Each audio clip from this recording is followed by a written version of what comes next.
Hmm. Ouais, ouais, ouais. Bah, je suis très déçu. Très, très, très déçu ce soir. Alors vous allez me dire, bon, il n'y a pas mort d'homme, c'est une défaite de l'Espagne. L'Espagne est tout de même qualifiée pour les huitièmes de finale. Ouais, c'est vrai, mais bon, en tant que supporter espagnol, cette défaite-là, tu l'as quand même en travers de la gorge. Franchement, ça fait chier. Et après, je vais aller sur le Twitch de l'Espagne. Et Luis Enrique, il a intérêt à avoir de bonnes explications. C'est moi qui te le dis. Bref, défaite de l'Espagne ce soir, 2 buts à 1 face au Japon. Et je suis extrêmement déçu parce que j'ai pas reconnu l'Espagne, j'ai pas reconnu Maroja face à cette équipe du Japon. Alors au début, ça se passait plutôt bien parce que les Japonais laissaient les Espagnols entamer de grandes phases de possession, ils leur laissaient des espaces à l'image du premier but. On a un centre d'Aspilicueta, c'est Morata qui met la tête, Morata est tout seul, personne n'est au marquage, il a des espaces pour lui tout seul, il la met au fond des filets, mais après ce but, j'ai senti une équipe d'Espagne très fébrile, en manque de confiance et complètement désorganisée. On l'a vu avec Unai Simon, qui a fait preuve de fébrilité, balle au pied, il a joué avec le feu maintes et maintes fois, et forcément, quand tu joues autant avec le feu, et au final, tu te brûles. Et c'est exactement ce qui s'est passé. Unai Simon, il a le ballon, il effectue une relance en cloche, mais complètement catastrophique. Pour Baldé, tu parles de Baldé, il essaie de contrôler le ballon, mais il s'en sort pas. On a Ritsu Doan qui récupère le ballon, il pénètre la surface de réparation, il frappe, ça fait 1 but à 0 pour le Japon. Unai Simon, ce gardien, franchement, c'est tout ou rien. Avec lui, c'est tout ou rien. En tout cas, ce qui est sûr, c'est que ce soir, Unai Simon est à l'image de cette équipe espagnole. Franchement, je suis déçu. Je suis pas dynamique, pas souriant, comme d'habitude. Alors évidemment, on va me dire, oui, mais l'Espagne est qualifiée. Oui, c'est vrai, mais perdre 2-1 contre le Japon en ayant montré ce visage-là, franchement, moi, ça me... Ouais, on va dire les termes, ça me fait chier. Voir mon équipe qui s'est fait bousculer, piéger, même j'ai envie de dire, par les Japonais, un peu à l'image du match contre l'Allemagne. Les Allemands se sont fait piéger, ils perdent 2 buts à 1, là, rebelote, sauf que cette fois c'est qui? Bah c'est nous, c'est l'Espagne. Et je reviens sur Unai Simon, parce qu'Unai Simon c'est pas la première fois qu'il fait des erreurs balle au pied. Alors ce soir on va me dire c'est pas vraiment une erreur, mais je suis désolé, à ce niveau-là, t'as pas à envoyer un ballon comme ça à ton défenseur gauche. Pas à ce niveau-là, hein, quand même. On se souvient, lors de l'Euro 2021, moi en tout cas je me souviens, il reçoit une passe en retrait, il essaye de contrôler, et je dis il essaye parce que le ballon passe au-dessus de son pied, le ballon finit où? Au fond des filets. Alors ça peut arriver, c'est pas ce que je suis en train de dire, mais pour un gardien de ce niveau-là, je trouve que ça fait beaucoup. Unai Simon, je trouve que c'est léger, là il est en manque de confiance, il fait preuve de fébrilité, balle au pied. Et voilà, encore une fois, ça montre qu'Unai Simon fait preuve de lacunes techniques. Et avoir un gardien à l'aise balle au pied, c'est primordial. Aujourd'hui, je trouve que beaucoup de personnes sous-estiment l'utilité du jeu au pied du gardien de but et c'est une énorme erreur. Et dernièrement, je disais que Unai Simon n'était pas non plus le maillon faible de cette équipe, mais que ce n'était pas non plus le maillon fort de cette équipe. Et on le voit ce soir.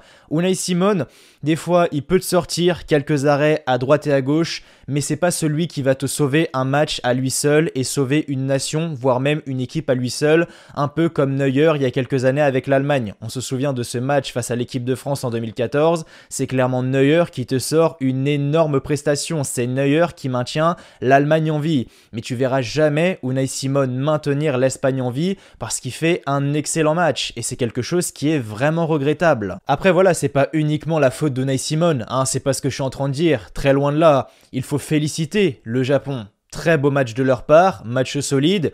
Et c'est fou parce que, en voyant la prestation du Japon ce soir, je me disais, mais attends, mais comment cette équipe-là, elle a pu perdre face au Costa Rica, Costa Rica qui en ont pris 7 face à l'Espagne et le Japon qui arrive à battre l'Espagne. Bref, il n'y a rien qui va. Le Japon ont réussi à battre l'Allemagne et l'Espagne et ils arrivent à terminer premier de ce groupe avec l'Allemagne et l'Espagne et ils éliminent indirectement l'Allemagne. Bref, c'est quelque chose de complètement fou. Personne n'aurait imaginé ça. Personne n'aurait imaginé ce scénario et c'est bien joué de leur part. Ils arrivent à en mettre un deuxième. Alors là, évidemment, est-ce que ce ballon est sorti, pas sorti? Telle est la question. Moi, j'ai l'impression qu'il est sorti. Après, voilà, là, je regarde, j'ai les images sous les yeux. J'ai l'impression que le ballon, il est sorti, du moins sur les ralentis. Là, j'ai les ralentis en face de moi. c'est mon impression. J'ai vraiment l'impression que le ballon est sorti, mais apparemment, à la VAR, ce n'était pas le cas. Il est refusé car au moment du tacle, le ballon serait sorti, donc on nous propose les ralentis, et moi je le regarde, là actuellement, j'ai vraiment l'impression que le ballon est sorti. Après, bon, voilà, les arbitres, ils ont 15 000 caméras, moi je leur fais confiance, donc voilà. Ça fait quoi? Ça fait 2-1. Bref, c'est complètement fou. Moi, évidemment, je suis déçu parce que l'Espagne n'a pas réussi à revenir dans ce match. Pedri, Gavi, Busquets n'ont pas réussi à faire des différences balles au pied pour déséquilibrer le bloc japonais. Les entrants, pareil, Luis Enrique a fait des changements, malheureusement ça n'a eu aucun impact, donc c'est vraiment dommage et je suis très déçu. Maintenant voilà, il n'y a pas mort d'homme, l'Espagne est qualifiée, effectivement, car de l'autre côté, l'Allemagne a gagné 4-2 face au Costa Rica. Donc le classement final les amis, le classement final de ce groupe E, le Japon termine premier avec 6 points. C'est juste incroyable. L'Espagne deuxième avec 4 points, l'Allemagne troisième avec 4 points et le Costa Rica quatrième avec 3 points, en sachant que l'Espagne passe du coup au niveau du goal average. Effectivement, l'Espagne est au-dessus. Merci le 7-0 face au Costa Rica. Donc voilà, l'Espagne termine deuxième et affrontera le Maroc du coup les amis.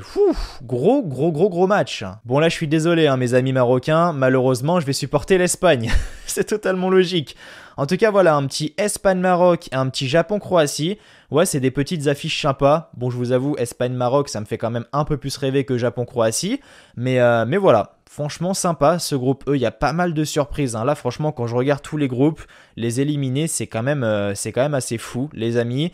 Et l'Allemagne, ça doit être dur quand même pour eux parce que champion du monde en 2014, en 2018, éliminé dès les phases de groupe. Là, en 2022, éliminé dès les phases de groupe. Aïe, c'est dur pour les Allemands. Mais bon, c'est comme ça, en tout cas l'Espagne termine deuxième et bel et bien qualifiée pour les huitièmes de finale. Voilà les amis, c'était tout pour le débrief du match entre le Japon et l'Espagne. J'espère qu'il vous aura plu. Avant de partir, comme d'habitude, n'oubliez pas le petit like, le petit pouce bleu qui fait toujours extrêmement plaisir. Et n'oubliez pas de vous abonner à la chaîne si vous avez aimé ce que vous avez vu. Nous on se retrouve demain pour de nouveaux débriefs. D'ici là, prenez soin de vous. Je vous souhaite comme toujours que du bonheur, que des bonnes choses. Portez-vous bien et merci à vous d'avoir regardé cette vidéo. Allez, ciao, bye bye!